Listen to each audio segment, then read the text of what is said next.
Oh, BFF. Hello. Oh, kumusta na? O, mayo kang camera. Nakuan ako eh. Napayak ko nung nakita kong nagkuwang ka. Nagpa-opera ka na naman. Naoperahan. Yun nga.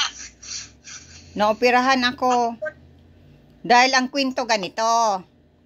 1985, binugbog ako. Oh. Binugbog ako ni Matua. Yun nga. Tapos yung frozen na mga manok, dahil tinalikuran ko siya, yung frozen na manok, itinapon sa ulo ko. Oh, yun nga. Pagkatapos, inano na ako doon sa kwarto ko, at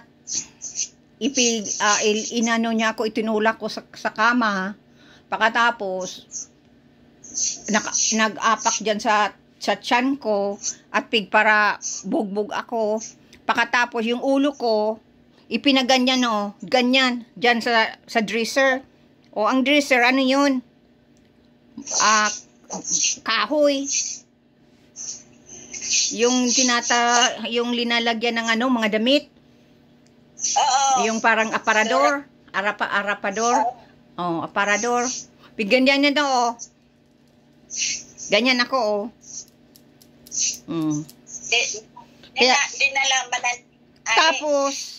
Tapos, yung yan, pagparabugbog niya ako, pagkatapos nagsisigaw ako, ay dati, pa lang ako, 190 pounds.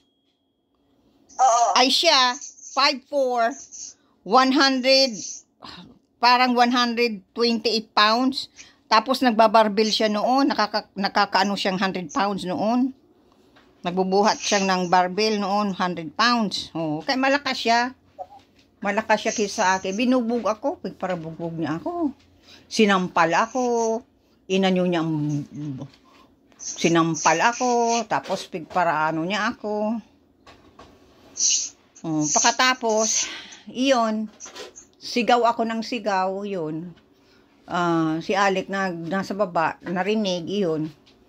Nagtakbo doon sa taas. Yun, binuhat siya, at ilinabas doon sa kwarto namin. Tapos nagpaparasigaw. Yun na yun. Pagkatapos noon, yung the next day, parang wala lang. Ako, rinigaluhan akong yelong panitaas. Ayan nga, kwento mo. Yelong panitaas, pagkatapos make up, tapos magang-maga pa yung mata ko, hindi malam nag-sorry. Parang wala lang. Parang pumunta nga dyan. baga, para lang, ay doon na baga ako na siguro na yung ko. No hospital na baga ako. Mas kahit ako nagla-live na na nagtatawa ako, nagsasayaw-sayaw, pero nasa utak ko pa rin yung nagtumawag ng pulis sa akin, pagkatapos nagpunta dito, tapos patawa-tawa lang. Kala mo wala lang. Hindi man lang nag-sorry, wala lang. Ay, akong masyado noon. Parang ako, oh my God. Ikwento ko ang nangyari. Yun na nga yun, nagsasayaw-sayaw ako. Yung last video ko, September 18 yun. November 18. Sayaw-sayaw ako. Masaya. Tapos nagluto pa nga ako na yung Pilipinong na pagkain. Pagkatapos masakit, biglang nagsakit na masyado ang ulo ko. Ngayon sabi ko muna ako mahiga. Tapos ako ng white flour.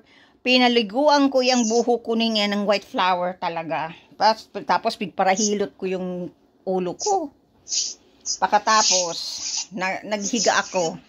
Yun, napatulog Kaya ako. pala, bakit wala ka sa Oo. pagla-live mo? Oh, yun nga. Ngayon, kang ano na, yung nag-ano na ako, yung napatulog ako. Tapos pagising napatulog ako na habang nanood ng TV. Tapos yung may alarm around 3 o'clock, dito. Nagbuhat ako at pig off ko yung cellphone. Around 3 o'clock yun ng umaga. Pagkatapos, pag buhat ko, ay ang sakit masakit yung dibdib ko. Sobrang sakit. Saka yung ulo ko ang sobrang sakit. Pagkatapos, yung pagtingin ko, parang winter sa loob ng bahay. Ang ganda. Parang ang loob ng bahay ay winter. Maputi ang paligid. Parang winter nga na parang may mga snow. Pagkatapos, lakad ako sa papunta sa kusina at sabi ko That's what you thought you were seeing this look like snow? snow, yeah. And then tapos ako sa sa kusina. Inano ko yung yung pagkain sa fridge. Yun na, yung pagtingin ko, parang talagang winter sa loob ng bahay, may mga yelo. Ganon tingin ko. Tapos naglalakad ako papunta sa sa banyo. Yung magaan na yung ang ulo ko, ay ang katawan ko para akong nasa alapaap. Iyon, hindi ko alam kung anong nangyari at natumba sa sa banyo. Natumba ako sa banyo. Pagkatapos naggapang ako papunta doon sa may kwarto ni Alec. Nakahiga nakaganyan ako sa doon sa niya, sa may doon sa may ganito nakaganyan na ako ganito BPP. Nakaganito ako nakaganyan ako. Tapos lumabas si Alec, nakita ako. 'Yon. Sabi ko masipilyo ako. Binuhat niya ako, wala na akong lakas. Pero nagpilit akong mapabanyo at masipilyo. Pero na yung pag-isip ko kung anong gagawin ko, 'yun. Tapos dinali ako sa banyo, sa kwarto ko. 'Yun na Nahihina ka na. Nahihina nga ako, nahihina at sobrang sakit ng ulo ko. Parang ang isip ko. Pagkatapos, iyon na ng ambulance. Yun, dinala na ako, kinagkuha ng ambulance at dinala na ako sa sa emergency. Hintay, late, para matagal. And then on top of it, they make you wait there for hours. Naghintay kami sa waiting diyan sa emergency 5 hours, room. and you could be dying. How many hours It took waiting? you several hours before you could even somebody sees you. By that time, you could be in a coma. Yeah, I know. Pagkatapos, yun, dinala na ako doon sa emergency room. And I had to tell the doctor what to do too. Oh. I had to tell him to put his hand on your head. Your palm is you put a touch here with the palm gently. Your side of your temple was going like a heartbeat. Boop boop boop boop boop. Yeah, wow.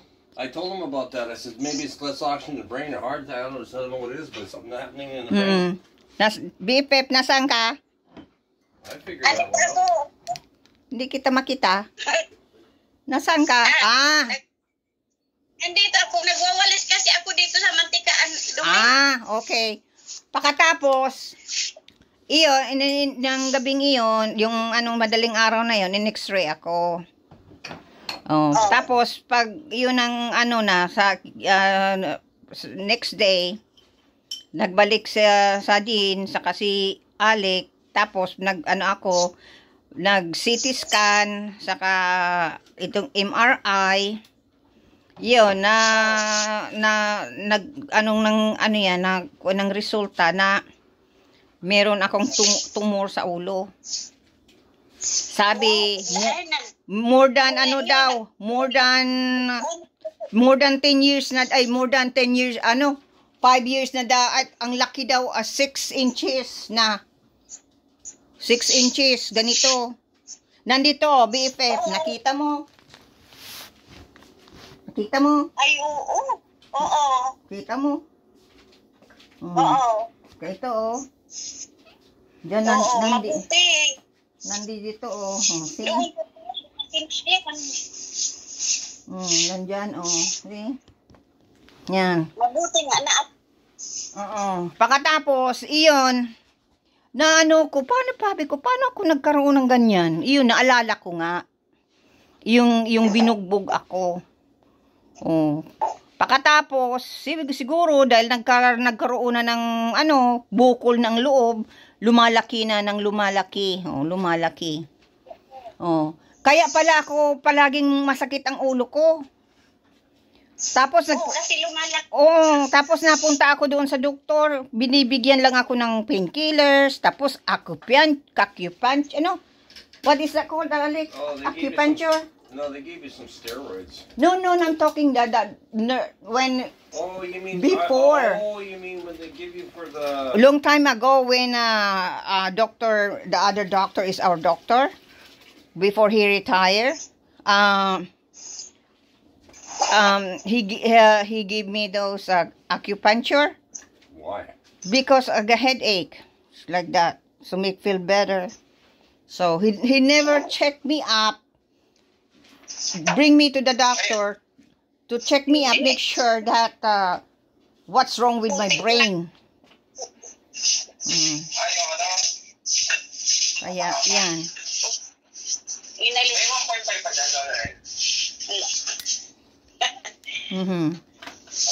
Mabuti, nandiyan si Alec eh. Kaya yan. Yan ang nangyari. Yan ang kwento. Pagkatapos, ganito, BFF. Nung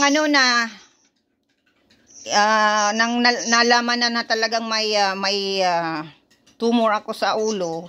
Talagang dito, talaga ito. Dati, talaga ito. Inano niya ako, ginanganyan-ganyan ako doon sa dresser.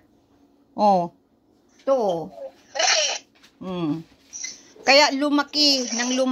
Naghintay naglumaki ng lumaki. Kaya ngayon, palagi talagang masakit ang ulo ko. Minsan diyan ako sa shower, binabasa ko ang ulo ko ng malamig na tubig. Ginaganyan ko, oh. Dahil sobrang sakit. Tapos mainom akong Tylenol. Tapos napabili ako kay Alec ng white flour. Tapos ihilot ko sa ulo ko. Pinapaligo ko ang white flour diyan sa ulo ko. Bawal na yun. Hindi na ako white flour dahil pa yung sugat ng ulo ko. Yan. Hindi din na masakit. Ha? Hindi na masakit ngayon. Ay, masakit pa. Nag-ano ako ng painkiller. Ay, what happened to my other medication? Supposed to be 10 o'clock in the morning. Oh, you're kidding me. Can you just give it to me? Just neglecting my medication. Just give it to me. Hang on. Oh my God! I wonder why I want to take my medication from now on. Give it to me. I'll put it in the dresser because every 10 o'clock. Well, we always set alarm. No, just give it to me. You never give me this morning. How can I get better if you're not giving me medication not proper? Nalimutan yung gamot ko. Pagkatapos, yun na yung dinala na ako sa sa Royal Columbia Hospital. Malapit sa Vancouver. Nag-stay ako duman ng ilang araw. Tapos pig-schedule na ako na ako sa opera. Ay yung sa operating room nasa ilalim ng building. Private na private. Oo, pababa. talagang na isa ilalim ng building. Tapos pinasok na ako doon sa sa operating room. May mga tao din doon, mga pasyente na nakalinya. Nakalinya ako, mga 7:30 ako uupirahan. 7:30. Yun. Pagkatapos, yun, inano na ako kung anong mga gagawin na mga yung mga parang yung yung inayos na para sa pag-operasyon. Tapos dinala na ako doon sa operasyon. Pagkatapos linagyan ko din yung para magtulog, mapatulugon ako. Tapos may dito ako sa bibig, may ganyan dito. Ito bagang parang pag ganyan diyan. Tapos sabi mag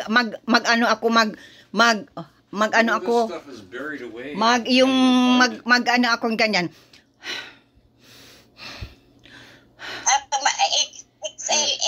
Oo.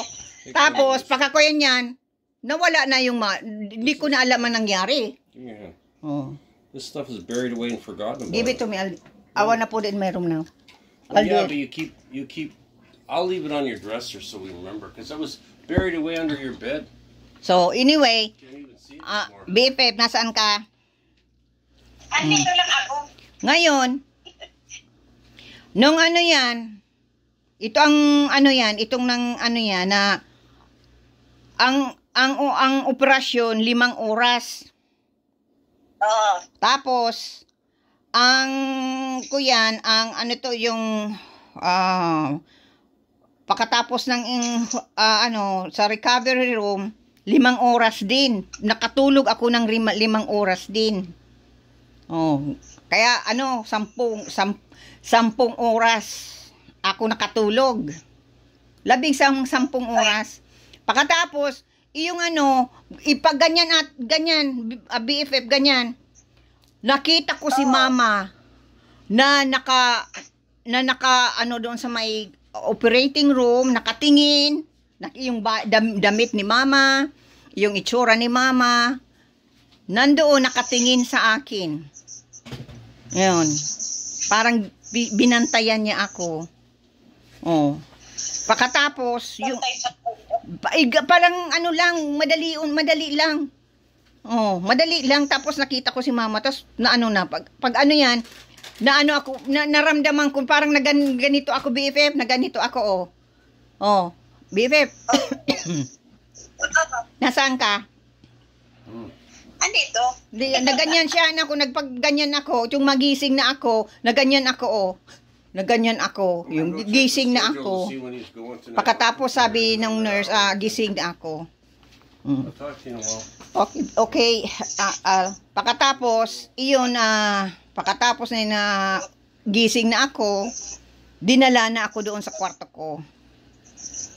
Doon sa recovery room din. Maraming mga pasyente doon. Mabuti binisita ka ni Oo. Hindi ka mama mo. Oo, talagang nandun. Nakita ko si mama. Binisita ka talaga. Oo, nakita ko talaga si mama. Ibig sabihin ni mama, may obligasyon ka pang. Oo. At tapos, BFF ganito ang nangyari. Iyong nasa recovery rin na ako, may babae doon nag-iiyak. Diyos ko po. Nagising ako na yung babae may nagbisita. May mga pasyente din doon. Halos nandun kami sa recovery room. May mga ilang kaming pasyente doon. Tapos yung babae umiiyak. Baka na. Nakuha na yun. Umiiyak. Yung pag-iyak niya, parang alam niyang mamamatay siya. Mamamatay siya. At umiiyak, tumutulo yung yung luha ko. Pagkatapos, na-stress ako doon. Sumasakit ang dibdib ko. Sa mga may naririnig kong mga doon. Mga doon sa yan. Sa doon sa recovery room. Tapos, Kaya, pangalawang buhay mo din, babe. Ay, oo. pangatlong buhay. Pagkatapos, BFF, ganito ang nangyari. Oo. Yung ano na, yung na medyo okay na ako, ililipat na ako doon sa isa naman recovery room. Yung ano na ilan kami doon? 1, 2, 4 kami doon. Pagkatapos may naririnig ko yung ano yan, yung doktor na yung lalaki doon, ang busis niya parang 80 or 90 years old na, ganyan. Kaya nagbuhat ako, yung mapunta ako sa banyo, nagtingin ako sa kanya at nag-hi ako. Ano pa lang, sa 70, parang 70 pa lang. Pero ano na siya, may sobra, na pala, malala na ang sakit niya. Ngayon, yung sinabihan siya ng doktor, na sinabihan na dumating na yung resulta ng niya, sinabihan na siya ng doktor na wala na daw pag-asa, yung meron siyang tinatawag na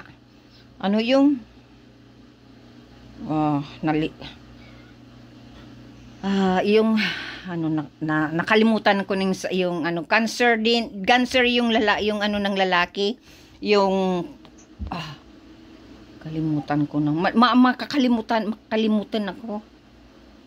Oo, kasi ilang ka na inoperahan. Ay, nalimutan ko talaga.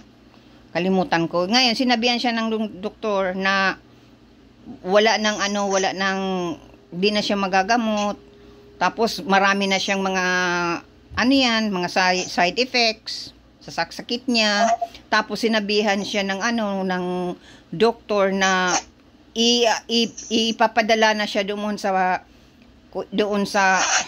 itong end of life na yung hospital, na mahintay na lang siya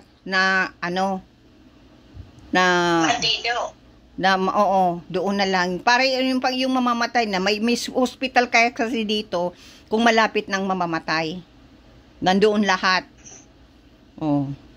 Tapos tinanong siya ng doktor kung handa na siya. Ang sabi niya, yeah, ready na siya na na siya.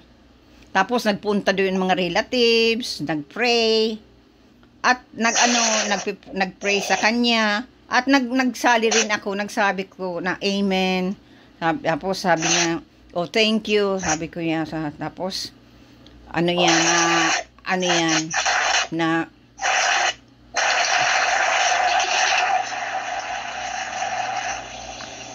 yan BFF? Saka na may isang basis. Okay. Oo.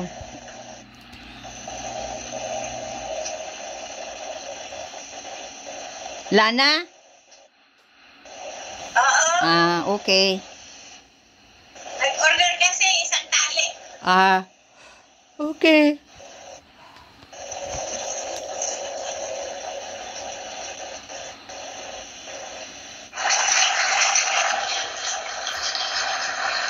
Busy ka? Busy.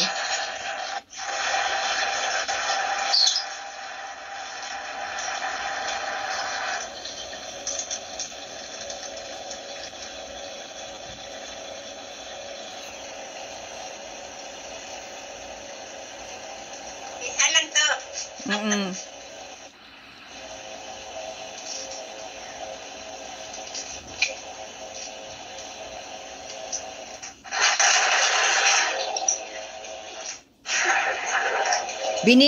Nagbibideo tayo, BFF. Magbibideo ako para may souvenir tayo.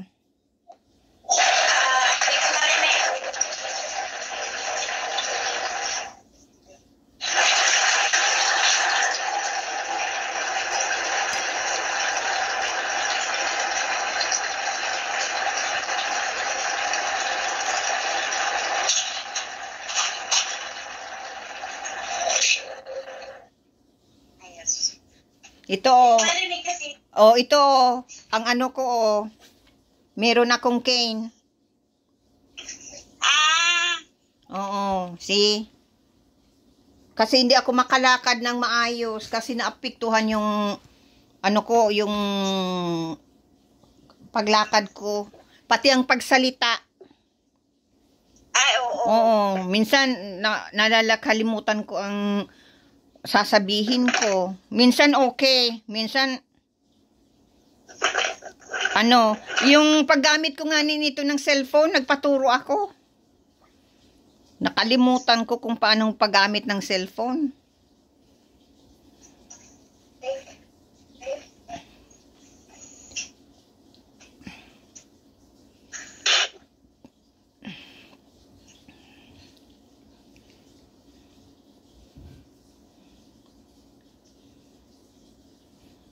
Kaya, bihira ka na yan maggamit ng cellphone kasi ang radiation.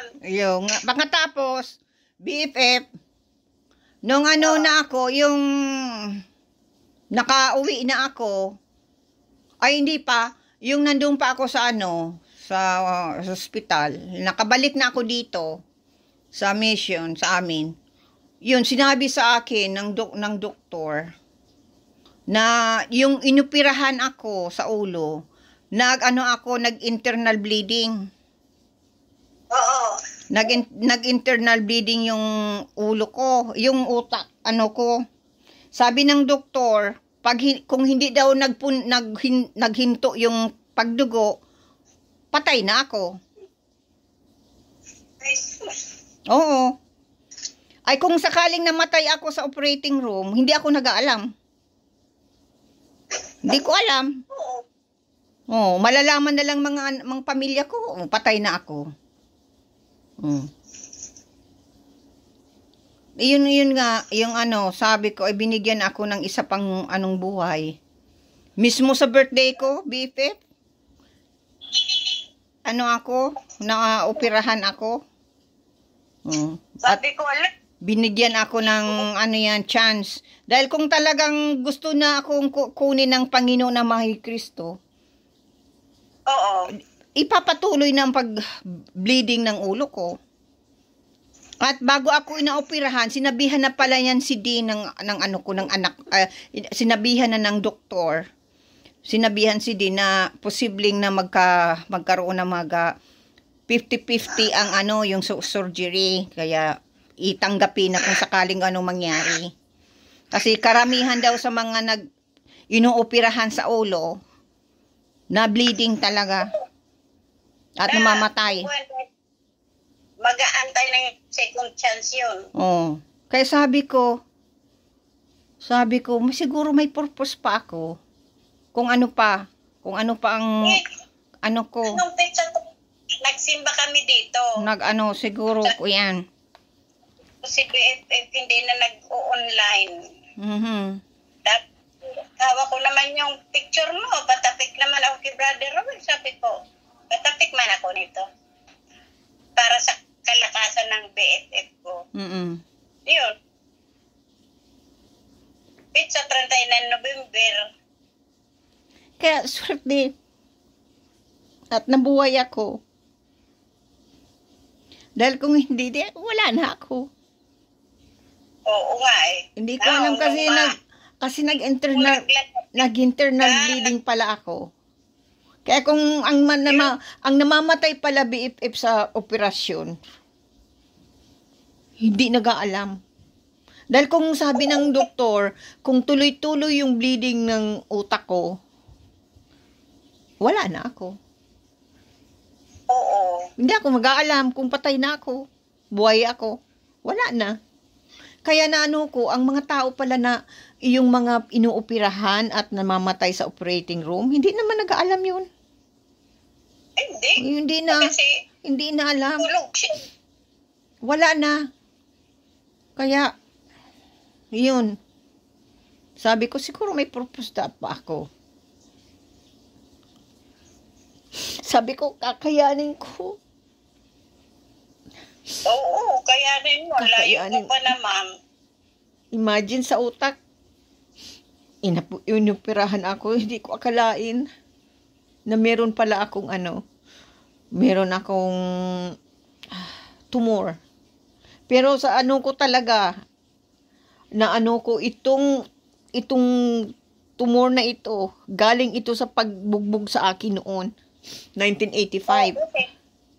Nagkaroon na ng lamat. Oo. Kaya pag nagkakaedad ka, lumalaki yung buhok. Oo. Kaya sabi nga ng doktor, more than malaki na daw, 5 inches na. Biruin mo yan. Ganyan daw. Ilang taon yan? Siguro 5 inches. Oo. Kaya ko na siguro ng pagbugbog sa akin noon. At hindi naman ako nagpa-doktor, hindi ako nagpakita. Kasi tanga-tanga pa ako dito sa Canada. Hindi ko alam paano magpunta sa doktor kasi hindi ko pa alam masyado dito noon. Kung nakapunta ka sa doktor tapos nalaman na binugbog ka, makukulong yan si ate mo. Yung nga kaya lang talagang grabe.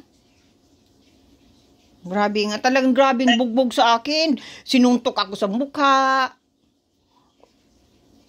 Ginanyan ako, tapos ginanyan ang buhok ko, ganyan. Ay, mahaba ang buhok noon. Ginanyan ako, ganyan. Tapos ginaganyan ang buhok doon sa kahoy, dyan Ganyan niya ako. Ay, yung ulo ko nagaganyan, Tapos yung, yan, ay, paano kung nag-internal bleeding yung ulo ko na ulit kang kaganyan niya ako, Kaya, ayoko nang makita siya talaga. Saka yung nasa ospital ako, BFF, nung nandun pa ako sa, sa hospital doon sa inoperahan ako doon sa Royal Columbia Hospital. Ang magandang hospital yun. Malinis, sobra. Oras-oras na linis. At, malinis. At talaga magandang hospital. Ngayon, nakalimutan ko na. Magandang hospital, maganda man ang bayad. Hindi, libre. Libre ang hospital dito, BFF, saka ang operasyon. Libre. Libre dito sa Canada, ang operasyon dito sa sa mga tao dito, libre. Wala akong bayad. Walang bayad. Pero kung dito yung sa Pilipinas, baka milyon na ang bayad. Oo nga, blessing. Nakalimutan ko na, BFM, sasabihin ko. Ganyan ako. Ganyan, minsan niisip ko kung wala, nakalimutan ko na. Ganyan ako. Masaya ako. Sabi ko ay salamat naka-online si BFF. Tawagan ko nga. Ay, kausap ko kaya si Dean. Ay, yung apo ko, kausap ako.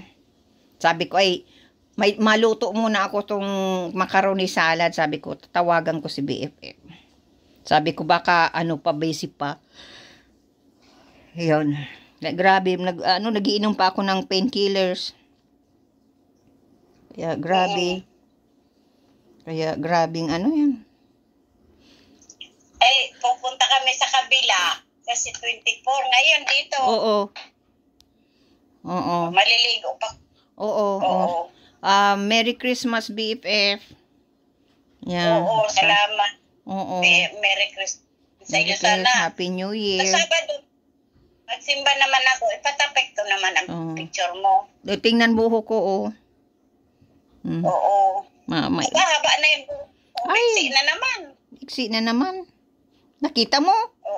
Oo. Dito. Pero, Diyos ko, nagtumata sa mga balahibo ko. Nakita mo? Oo. Sabi. Sakit yan. Pero palagi ako nakaganyan noon dati, Yan. Oo, kasi Tapos, kada ilang oras, nainom akong painkillers. Pero ngayon, Hindi na masyadong masakit sa loob. Na masakit pa pag for example nahugas ako ng kahit ganito. Parang nasakit ang ano ko, parang nahihilo ako. Tapos yung dibdib ko nagaganyan, no. Sabi ko sa anak ko na hindi na muna ako mahugas kung ano. Dahil pag kung medyo okay ako yan. Naglobat na BFF. Sige BFF. Sige. Oo. Naman. Sige BFF. Kung Merry Christmas na lang sa inyong lahat diyan. God bless you. Oo. Merry Christmas na lang sa kay ate, mo. Love you. Ingat. I love you, BFF. Salamat sa pagtawag. Okay. Patayin ko na BFF. Okay, ingat ka palagi. Ingat. Ikaw din, maglakos ka na dyan. Ingat ka palagi. Oo, patayin ko na BFF. Oo, sige. At love, na. Okay, hug, kiss. Love you.